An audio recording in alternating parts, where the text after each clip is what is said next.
Riprind, në fakt gjithë prindrit që mundohen edhe në kushtet më të vështira t'i plotësojnë gjitha ëndrat e fëmijëve. Ka qenë e vështirë për familjen e juaj, pra që të rriteni si duhet, edhe që të sigurohen, duke ditur edhe kohën për cilën po flasim. Mandej ju të dy, labi fëmiu i madh, ti vajza më e madhe, pra më njëre dyta, një përgjegjësi tjetër për familjen. Si kanë qenë rrethonat? Blerona, deri në moshën 10 vjeçare, mu i me thanë që u konë okej, sa ishte babin punë, mandej e kanë largu babin për punës së shumë babalar të tjerë, që nuk kanë dasht me punu për regjimin asaj kohë, dhe normalisht si krejt edhe ne nuk është që kemi pas shumë, por edhe nuk kemi kanë asi fëmi që do e mos do më mi plotësu dëshirat. Për këtë arsye mendoj që nuk është kanë shumë problem. Nërsa, di që një kohë, labi ishte ai që edhe pse kriti ri në mosh, doli jashtë vendit që të tentoj të ndihmoj familjen përmes punës jashtë. E keni përjetu vështirë, ti ke qenë shumë e lidhur me të, nuk dëgjohet shpesh, sa të ka mungu në atë periudhë? Normal që më ka mungu tepër shumë, edhe nuk u kanë e leci... Kur ju tregoj ai që po dilte, ose që... Po ka vendosme shumë tri kështu që nuk e shinin që duhet, s'ka rrugë tjetër, duhet vetëm me dal jashtë, edhe i tha babit edhe vendosi me 2 shokë më dokët, unë i saj edhe nuk ka qenë e litë. Jemi edhe sot familje shumë e lidhur me sveti.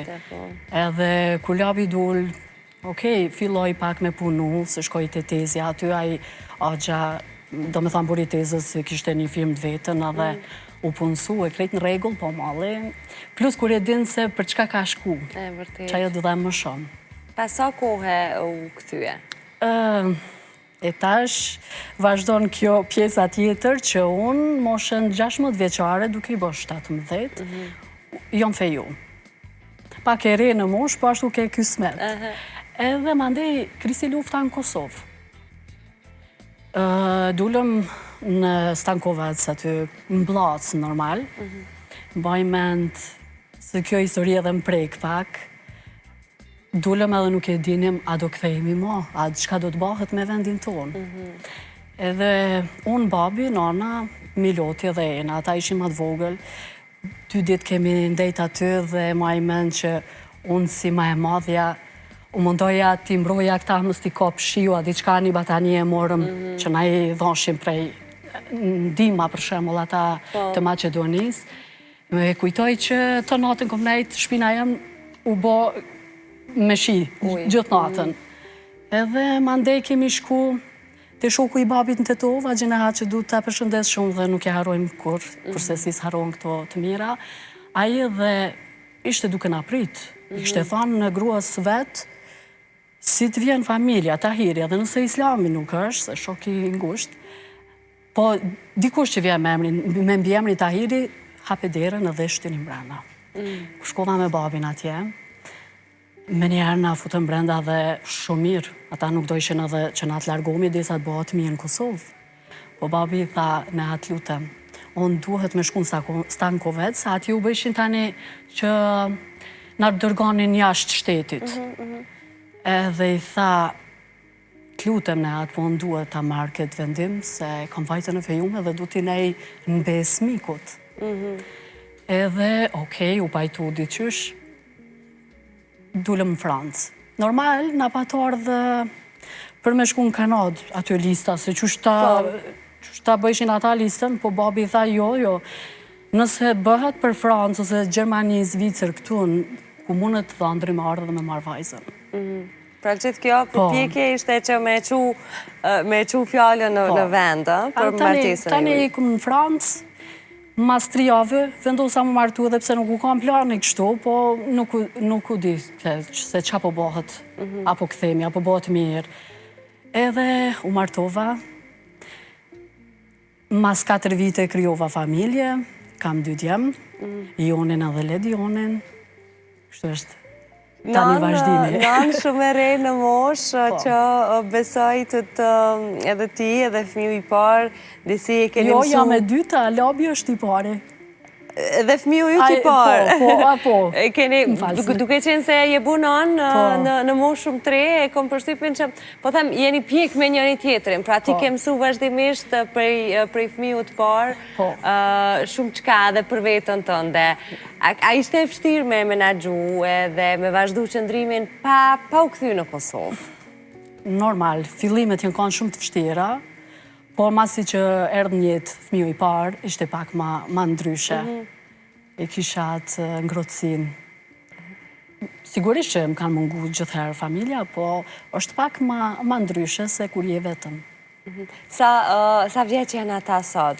Joni 22 vjeçar, 22. e Ledioni i bën 17. Dhe më thonë, me ato se si duke shti, s'ta mërmendja kuj që ti ke djali 22 vjeç. Faleminderit, shumë faleminderit. Si janë me muzikën ose me talentet? I kanë gjo dajës edhe mamit? Dëgjojnë muzikë, Joni sidomos, edhe Shqip dëgjojnë, këta normal për trit ma shumë rap dëgjojnë, po Joni ka fillu edhe po organizon për trit atje. Asa mirë. E ka bo kështu një mix edhe Shqip edhe Gjermanisht për gjithë rinin. Ka fillu, do me thonë pak, ka diçka që e lidh me neve, me familjen po flasë për anën muzikore, kurse Ledioni... Akoma është të e eksploru vetën, nështë? Ledioni është vitin e kaluam u zgjedh për model, po, edhe fotot e para kur i ka bon, menagjeri na tha neve, për mos mja arrit ati mendjen, tha, i ka 16 vjetë, po të ishte 18, son të ishte njës për një këtu në Itali në fashion show, në një Milano Fashion Week. Milano për Dolce Gabbana, për mbynën e Dolce Gabbana's. Besoj të ta pres Dolce Gabbana pas 2 vite, sa të bëhet atë mbet. Kujt i kanë gja, pra ka marrë sigurisht gjithë bukurin prej teje. E kam edhe bashkëshortin e mirë, po, dhe gëzimi, po. I thonë Ledionit që më gjanë ma shumë mush, kurse Joni gëzimit, po. Ja ka nisë, do shta, zëtë mos djali më i madhë, me qenë se 22 vjeç, është i hapuraj, pra si e keni ndërtu këtë raportin, është i hapuraj që të flasë me ty edhe të regojnë, do shta edhe për simpatit e ti, për vajzat që shusrohet. E kemi një raport shumë të mirë, ma ndej, tash nuk po du me thonë, por shumë na mendojnë që jemi edhe vlaj motër. A po? Okej, nuk e dyshoj, me të ndrejten, duke po aty, nuk e dyshoj. Qëfar këshilla i jep ati në raport me jetën, me të ardhmen, me partnerën që duhet me zxedh, si nona djalit? Po, sinqerisht, unë i them djalit gjdo herë që mos me bo gabimen lidhje edhe me respektu shumë, me i ba dhe punë të bashk, pse jo, se atje edhe femra edhe mashkulli duhet punojnë. Jam pak edhe tradicionale, për shembull, po nuk është që ato kona kanë shku. A të kështë preferu me jetu me nusen, apo ndaras vihra me nusen? Jo. Kam qef ata me pas privatësinë vetë, dhe siguron që kam pas qef me jetu. Do me thonë se cila femër ka nevoj për pak privatësi. Po jemi ofër, se kemi shtëpinë tonë dhe ai shkon në katin e dytë, është për 2 familje shtëpia. Kështu që nuk e kam edhe largë. Nuk e ke edhe largë, pra nusja mës me ushtriru shumë se... Po bëj shaka, se kjo debati edhe mu më pengon shpesher në mënyrën qyshi... I trajtojnë edhe qyshi bujnë vjehra gjithmonë ato personazhet negative. Po, kur po flasë për familjen e juaj, nuk mundem pa përmen edhe Anduenën në fakt, sepse flasim për Lapin, Anduenën dhe ty, kujtojmë një këngë që e keni pas ju të 3 bashkë. Po, Sofra e Gurbeqarit, një këngë kjo që prek gjithë se cili, në ku ka familje shqiptare që nuk e ka dikë jashtë vendit, hala më mirë ju e ndjeni vetë mallin. Kjo këngë... Qysh ka lind kjo këngë? Kjo këngë ka lind, kështu është i shkruar komplet për ne të 3. Por, i prek edhe shumë Gurbeqar, si që të edhe ti, i prek ajo këngë se gjdo Gurbeqar e ndjenat mungesën, që është nda dikush me vlajen, me motrën, dikush me motrën, që shti kanë...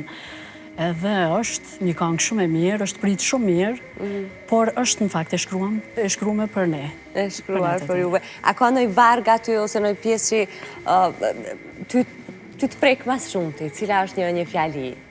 A do me këndu? Nëse mundesh dhe ma kështë po qefin shumë. Asa shumë kam madh, kam lo të mërzis, të falë nga gurbeti, toke shqiptaris. Saran, sa zanin e mirë me e ke, shumë të bukur e ke. Faleminderit shumë.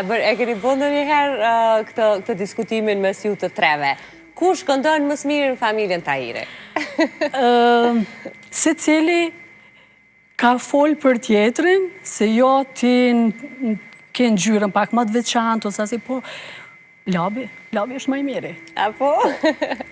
Labi edhe ka këndu pa ndërprerje dhe... Një karriera ti e tregon Ka kapacitet këndimit, Labi, jo veç me neve, po... Cila këngë ti të pëlqen mas shumë është njërin ndër më të mirë. E vërtet, jo, këtë vend nuk ja heq askush, e dëshmon karriera e ti ndër vite. Cila këngë ti të pëlqen mas shumë ti? Si gjethet në pranverë. Okej, Po, më pëlqen mua dhe e këndoj shpesh. Apo? Është një balad që mu më pëlqen tepër. A ma këndon pak? Po. Hajde. Si gjethet në pranverë që nuk dojnë me ra, ashtu zemra ime prej teje s'don me unda, më i ke në rësirë një fjallë pa më thanë, më kelan të vetëm si fëmi panan. E bukur, falenderit shumë. Falenderit. Je në plane, je në përgatitje këto vizitat në Kosova, po i shfrytëzon që me shku pak të rinë një studio muzikore, diku edhe gjithë këtë vokalin tënë me e shkri në një këngë? E kam në plan një këngë, po jo tani, se ku marrë veç për Bajram, me të thënë drejtën 5 dit i kam krejt kështu, do me thënë djelën Ja me lumë të veç ka që me këtu 5 dit, ne ta vadëm një dit. Po, shumë falenderit edhe mu më vjen mirë, falenderit për ftesën. Pra njëherë jo, kur të vish në bese verës ose në periudat të tjera. Do t'jetë ritmike, si e me ndonë? Zakonisht mu më flejnë ma shumë balada dhe i kam për zemër, por këshyri diçka dhe ritmike pse jo. Jam në mendime, kam edhe kështu kërkesa për bashkëpunime, po të shofim. Me bashkëpunimet si e me ndonë? Të pëlqejnë shumë, apo... Deri tani unë kam pas bashkëpunime vetëm me Labin dhe si e re me Veli Sahitin, këngëtarin e Ferizajt. Kemi pas një këngë për Kosovën, balat për mikun quhet kënga dhe asnjëherë me dikon tjetër. Kështu që nuk e di, jam në mendime. Ta mendosh më mirë, me qenë se, me thënë drejtëm, pas bashkëpunime me Labin, vështirë që... Po dhe... Vështirë me gjithë dikë që përshtatet në këngën, se kjo është rëndësishme të artistët. Sarando, kënaqja shumë që takova, po më vjen shumë mirë që je mirë. Shumë falenderit edhe gjithashtu. Vitet mbrapshti pas ke përkthy, po më duket. Falenderit, Verona, dhe ty po duke shumë mirë. Falenderit. Komplimente. Miq, po ju lëm me marketingun, unë po përshëndes dhe po përcjell Sarandën, ju pres në pjesë të dytë më pas.